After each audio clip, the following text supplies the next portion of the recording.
శ్రీ చాగంటి కోటేశ్వరరావు గారు చెప్పిన ప్రవచనాలలో బ్రహ్మసూత్రం కలిగిన శివలింగం అంటుంటారు కదా!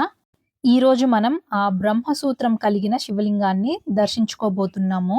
మనం ఇప్పుడు చూస్తున్న దేవాలయం శ్రీ కమలవల్లి సమేత శ్రీ పాలీశ్వర స్వామి దేవస్థానము. ఈ ఆలయంలో బ్రహ్మసూత్రం కలిగిన శివలింగాన్ని శ్రీ పాలీశ్వర స్వామిగా పూజిస్తుంటారు. ఈ దేవాలయ విశిష్టతను అలాగే అడ్రస్ తెలుసుకోవాలనుకుంటే వీడియోను స్కిప్ చేయకుండా ఎండ్ వరకు చూడండి. అలాగే స్వామివారిని అమ్మవారిని కూడా ఈ వీడియోలో చూపిస్తాను.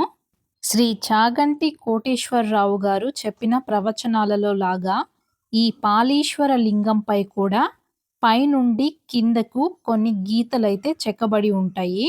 ఆ గీతలను బ్రహ్మసూత్రం అంటారు. ఇలాంటి బ్రహ్మసూత్రాలు అన్ని శివలింగాల మీద ఉండవు. బ్రహ్మసూత్రం కలిగిన శివలింగాలు చాలా అరుదుగా ఉంటాయి. పైగా ఇవి ఎంతో అత్యంత అద్భుతమైన శక్తులను కలిగి ఉంటాయి. బ్రహ్మసూత్రం గల శివలింగంను దర్శించాము అంటే మన అదృష్టం పండిందని మనం భావించాలి. మనం 1000 సార్లు శివలింగాన్ని దర్శిస్తే వచ్చే ఫలితం అంతా ఒక్కసారి బ్రహ్మసూత్రం గల శివలింగాన్ని దర్శించడం వల్ల కలుగుతుంది. బ్రహ్మసూత్రం గల శివలింగం గల దేవాలయానికి మనం వెళ్ళినప్పుడు తప్పకుండా మన దగ్గరున్న కొంత డబ్బులను కానీ దేవాలయం పనులలో కాస్త పాలు పంచుకోవడం ఇలాంటివి చేస్తుండాలి. ఇలా చేయటం ద్వారా 1,00,00,000 రెట్ల పుణ్య ఫలితాన్ని ఇస్తుంది. లెక్కకు 1,00,00,000 అంటున్నాం కానీ అంతకు మించి విశేషమైన పుణ్య ఫలితాన్ని ఇస్తుంది. ఇక ఈ దేవాలయాన్ని ఇంత అత్యద్భుతంగా మెయింటైన్ చేస్తున్న వారు ఈయననమాట, శేఖర్ గారు. ఈ గుడి యొక్క చైర్పర్సన్ కూడాను. ఈ దివ్యమైన రూపాన్ని ఏర్పాటు చేశాను. ఏమంటే రూపం ఆకర్షణ. స్వామి ఎప్పుడైతే అలంకారంగా ఉంటాడో నిలబడి చూస్తాం. ఎప్పుడైతే మనం నిలబడతామో ఆయన ఒక అనుగ్రహం మన పైన ప్రసరింపబడతాయి. ఇక ఈ దేవాలయం తిరుపతి జిల్లా నారాయణవనం మండలంలోని పాలమంగళం అనే గ్రామంలో కొలువై. ఇప్పుడు మనం ఈ చూస్తున్న విగ్రహాలన్నీ ప్రదక్షిణ చేస్తూ దర్శించుకుంటున్నవి. బ్రహ్మసూత్రం గల శివలింగం గర్భాలయంలో ఉంటుంది. చూపిస్తాను, వీడియోని ఎండ్ వరకు చూడండి.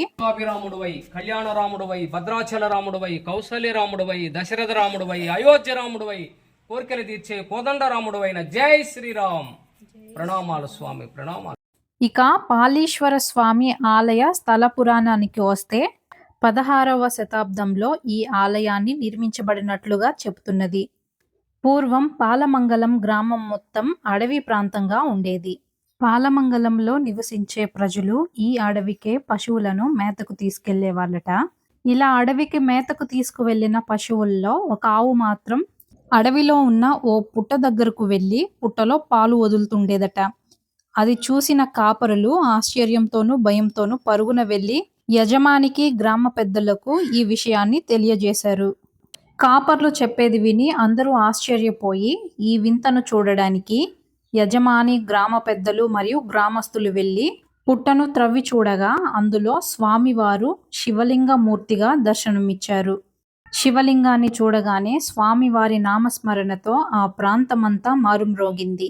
ఈ విషయాన్ని అప్పటి కార్వేటి నగరం రాజావారికి గ్రామ పెద్దలు తెలపగా రాజావారు స్వయంగా విచ్చేసి స్వామివారి శివలింగం మూర్తిని దర్శించి అక్కడే శివాలయ నిర్మాణమునకు అంకురార్పణ చేశారు. ఆలయ నిర్మాణం దాదాపు పూర్తి కావస్తుండగా అమ్మవారి విగ్రహ నిర్మాణం కోసం రాజావారు అత్యంత భక్తి శ్రద్ధలతో అమ్మవారి విగ్రహాన్ని తయారు చేయుటకు ఉత్తర్వులు ఇచ్చారు.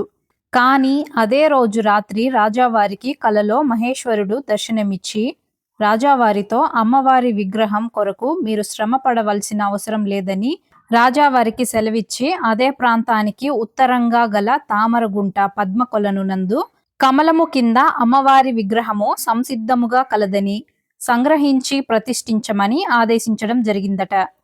రాజావారు వెంటనే మరునాడు ఉదయాన్నే రాజభటులు లాంఛనాలతో రాజావారు తామరగుంటకు వెళ్లి చూడగా ఆశ్చర్యకరంగా కొలనులో ఒకే ఒక కమలం కనిపించడం జరిగింది.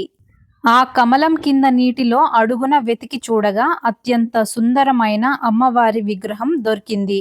స్వామివారు చెప్పిన విధంగా అమ్మవారి విగ్రహం లభించడంతో అమ్మవారి విగ్రహాన్ని కూడా ఆలయంలో ప్రతిష్ఠించి ఆలయ నిర్మాణాన్ని పూర్తి చేశారు.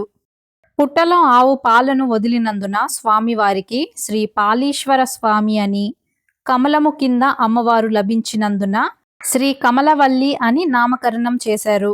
రాజావారు ఆలయ పాలన అర్చకులకు అప్పగించి పోషణకు మాన్యములు ఏర్పరిచి ఉత్సవాలు పూజలు జరుపుకొనుటకు ఏర్పాట్లు చేశారు. సాధారణంగా దేవాలయాలలో విగ్రహమూర్తులను రాతి శిలలపై చెక్కుతారు. అలా కాకుండా ఎవ్వరూ చెక్కకుండానే స్వామివారి స్వయంభు సంకల్పంగా ఏర్పడిన మూర్తులను స్వయంభు మూర్తులని చెబుతారు. ఇది అత్యంత అరుదుగా స్వామివారి సంకల్ప జరుగుతుంది. స్వయంభు మూర్తులుగా ఏర్పడిన శ్రీ పాలీశ్వర స్వామి, కమలవల్లి అమ్మవారు భక్తులకు కొంగు బంగారమై ఎన్నో మహిమలను చూపుతూ, భక్తుల కోరికలను తీరుస్తూ, ఎన్నో దైవ నిదర్శనాలను చూపించి దినదిన పరివర్తమానమై అభివృద్ధి చెందుతూ భక్తుల మనోరథాలపై ఊరేగుతున్నారు. ఇదిగోండి స్వయంభుగా వెలిసిన బ్రహ్మసూత్రం కలిగి ఉన్న పాలీశ్వర స్వామి, మన చాగంటి గారు చెప్పే బ్రహ్మసూత్రం కలిగి ఉన్న శివలింగం. అలంకరణ వల్ల వీడియోలో అంతగా కనిపించకపోవచ్చు, కానీ ఈ శివలింగం పైన అయితే బ్రహ్మసూత్రాలు ఉన్నాయి. మాకు ఇంతకుముందు చూపించాం కదా చైర్పర్సన్ శేఖర్ గారు అనేసని, ఆ స్వామివారు మాకైతే క్లియర్గా చూపించారనమాట బ్రహ్మసూత్రాలను. ఎంతో అదృష్టం ఇంకా పుణ్యం చేసుకొని ఉంటే కానీ ఇలాంటి బ్రహ్మసూత్రం కలిగిన శివలింగాన్ని దర్శించుకోలేము. ఇదిగోండి కమలవల్లి అమ్మవారు ఎంత అద్భుతంగా ఉన్నారో కదా అమ్మవారైతే. ఇక్కడ కనిపిస్తున్న వారు స్వామి అమ్మవార్ల ఉత్సవమూర్తులు. ప్రతి పౌర్ణమికి ఉత్సవమూర్తులను ఎంతో అందంగా అలంకరించి చాలా వైభవంగా ఊరేగింపు నిర్వహిస్తారు. మీరు కనుక ఇంతవరకు బ్రహ్మసూత్రాన్ని కలిగి ఉన్న శివలింగాన్ని దర్శించుకోకుండా ఉంటే ఈ పాలమంగళ గ్రామానికి వచ్చి శ్రీ పాలీశ్వర స్వామిని దర్శించుకోండి. స్వామివారు స్వయంభుగా బ్రహ్మసూత్రాలతో వెలిశారు. ఇలాంటి మరెన్నో మంచి మంచి దేవాలయాల గురించి తెలుసుకోవాలనుకుంటే నా ఛానల్ను సబ్స్క్రైబ్ చేసుకోండి. సబ్స్క్రైబ్ చేసుకోవడం వల్ల నేను పోస్ట్ చేసే ప్రతి ఒక్క వీడియోని మిస్ కాకుండా చూడొచ్చు. ఈ వీడియోని లైక్ చేయండి అండ్ మీ ఫ్రెండ్స్ అండ్ ఫ్యామిలీకి షేర్ చేయడం అస్సలు మర్చిపోకండి.